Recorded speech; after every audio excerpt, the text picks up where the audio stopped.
చూస్తా ఉంటే ఆయన గెస్ట్ జాయిన్ అయ్యారు సార్ మనతో దివాకర్ గారు, దివాకర్ గారు. అందుకనే నేను మాజీ ఫిగర్స్ ప్రస్తావించకుండా ఉంది ఏంటంటే ఒకసారి వారిని పరిచయం చేద్దాం మనం. మాజీ chief bureau of PTI, retired chief bureau of PTI G Divakar గారు. సార్ నమస్కారం సార్. ఆయన ఆర్థిక అంశాల్లో మంచి నిపుణులు. ఆయన అంటే ఒక సీనియర్ మోస్ట్ జర్నలిస్ట్ గా చాలా అంశాలను ఆయన ప్రస్తావించినప్పటికీ కూడా ఆర్థిక గణాంకాలకు సంబంధించి ఒక సాధికారత ఉన్నటువంటి సీనియర్ జర్నలిస్ట్ గా మనం ఆయన పేర్కోవచ్చు. సో మనం ఆయన్నే అడిగి తెలుసుకుందాం, అసలు ఆంధ్రప్రదేశ్ ఆర్థిక పరిస్థితి ఏ విధంగా ఉంది, అసలు కొన్ని అలారమింగ్ సిచ్యుయేషన్స్ ఏ విధంగా ఉన్నాయి, ఇది భవిష్యత్తుకి ఏ దిశగా వెళుతున్నటువంటి పరిస్థితి, ఇవన్నీ కూడా మనం ఒకసారి దివాకర్ గారిని అడిగి తెలుసుకుందాం. సార్ చెప్పండి సార్. నమస్కారం విజయబాబు గారు. నమస్కారం మోహన్ గారు. సార్ నమస్కారం సార్. ఇప్పుడు యాక్చువల్ గా మనం ఇండియాలో ఒక దశాబ్ద కాలంగా మనం చూస్తుంటే స్టేట్ గవర్నమెంట్ బడ్జెట్స్ కి ఆర్టీఐ వేశారు. ఇక్కడ మన తప్పుపడింది. చెప్పండి. ఒక 10 సంవత్సరాల నుండి రాష్ట్ర ప్రభుత్వాలు ప్రవేశపెట్టే బడ్జెట్లకి ఒక శాంక్టిటీ లేకుండా పోయింది. అంటే బేసికలీ దానికి ప్రైమరీ రీజన్ ఏంటంటే విపరీతమైన రెవెన్యూ ఎక్స్పెండిచర్ పెరిగిపోవటం. అంటే రెవెన్యూ ఎక్స్పెండిచర్ అంటే బేసికలీ జీతాలు, బత్యాలు, వాటికే ప్రభుత్వ ఆదాయాలు సరిపోవటం.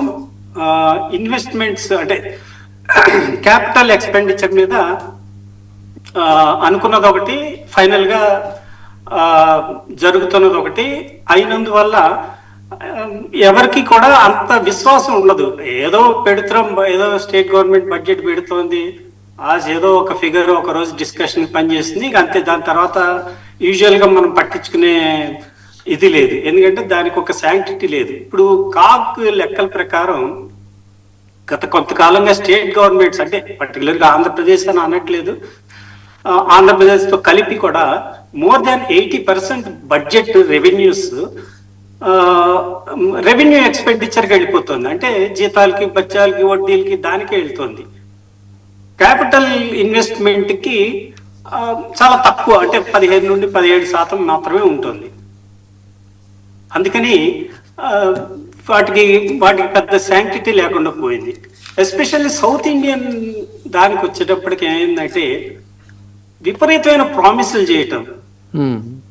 ఒకళ్ళు మేము పెన్షన్ 2000 ఇస్తామంటే ఇంకొకళ్ళు 3000 ఇస్తామంటే మేము 4000 ఇస్తాం, పాత దాంతో కూడా కలిపి ఇస్తామని మాట్లాడడం. ఇంట్లో ఎంతమంది ఉంటే అంతమందికి 15,000 ఇస్తామని అనడం. ఇంట్లో ఎంతమంది ఆడవాళ్ళు ఉంటే అంతమంది ఆడవాళ్ళకి నెలకు 15,000 చొప్పున. మీరు ప్రస్తావించిన 2 అంశాలే ఇక్కడ హామీలకు సంబంధించి. 19 నుంచి 59 సంవత్సరాల మహిళకు నెలకు 1,500 ఆర్థిక సాయం చేస్తాం అనేటువంటిది ఒకటైతే, దీనికి ఏడాదికి 1,000 కోట్ల రూపాయల భారం అవుతుందని చెప్తున్నారు. తర్వాత నిరుద్యోగ యువతకు 3,000 భృతి హామీ కూడా ఉంది. ఈ పథకాన్ని అసలు ఇంతవరకు మొదలు పెట్టలేదు అనుకుంటా. ఒకవేళ మొదలు పెడితే సరే, అది మొదలు పెట్టడం, దానికి ఎలొకేషన్స్ వరకు వెళ్లే ముందు అసలు దానికి విధి విధానాలు కూడా చేయలేదు, ఇది చేయలేదు. ఇప్పుడు అంటే ఇది చేయాలి. ఒక యువకుడు ఈ ఏజ్ లోపల వాళ్ళకి, లేదా గవర్నమెంట్ జాబ్ లేదా ప్రైవేట్ జాబ్ లేని వాళ్ళకి, లేదా ఇంత శాలరీ తక్కువ ఉన్న వాళ్ళకి, లేదా పలానా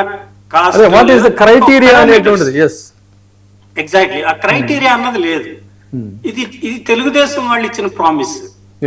ఇదే కాకుండా ఇంకా మరి తెలుగుదేశంతో పాటు పార్ట్నర్స్ ఉన్నారు, బీజేపీ, జనసేన ఇచ్చినటువంటి హామీ కూడా మీరు ప్రస్తావించారు. ఏంటంటే ప్రతి అసెంబ్లీ నియోజకవర్గంలో 500 మంది యువతకు 10 లక్షల చొప్పున ఆర్థిక సహాయం, యువత సాధికారత కార్యక్రమం చేపట్టాలని చెప్పని గతంలో చెప్పినట్టుగా మీరు మీ వ్యాసంలో ప్రస్తావించారు. షణ్ముఖ వ్యూహమో ఏదో చెప్పారు. అవునండి, షణ్ముఖ వ్యూహం అంటే జగన్ మన పవన్ కళ్యాణ్ జనసేన పార్టీ వాళ్ళది.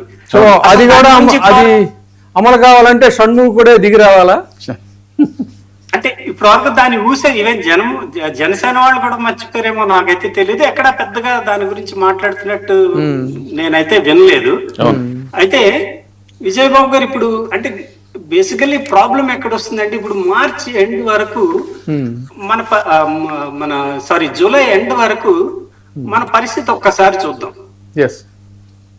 ఆంధ్రప్రదేశ్ గవర్నమెంట్ బడ్జెట్ లో ఏం చెప్పింది, revenue receipts 2.34 lakh crore total budget కి వస్తుందని చెప్పింది, టోటల్ ఎంటైర్ ఇయర్ కి. అవును.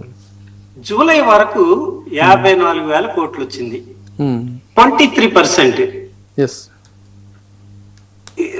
ఇప్పుడు మామూలుగా మంత్లీ వైజ్ మనం చూసి ఓకే, ఇంకొకటి ఇప్పుడు 2.34 lakh crore పెట్టారు. లాస్ట్ ఇయర్ ఎంత వచ్చిందో చూద్దాం. లాస్ట్ ఇయర్ 1.78 lakh crore, 1,78,000 కోట్లు వచ్చిన రాష్ట్రం ఇంకొక సంవత్సరం వచ్చేటప్పటికి 2,34,000 కోట్లకి వస్తుందని చెప్పి అంచనా వేసింది. మరి దానికి ప్రాతిపదిక ఏంటో తెలియదు.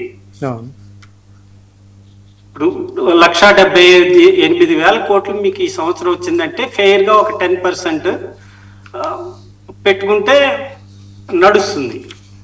అంతే తప్పించి ఏదో ఇప్పుడు 3 లక్షల కోట్ల బడ్జెట్ పెట్టాం, 3.5 లక్షల కోట్ల బడ్జెట్ పెట్టాం అనే ఒక దాని గురించి పెట్టారో లేదా మరి ఇంకా వేరే రీజన్ ఏంటో తెలియదు.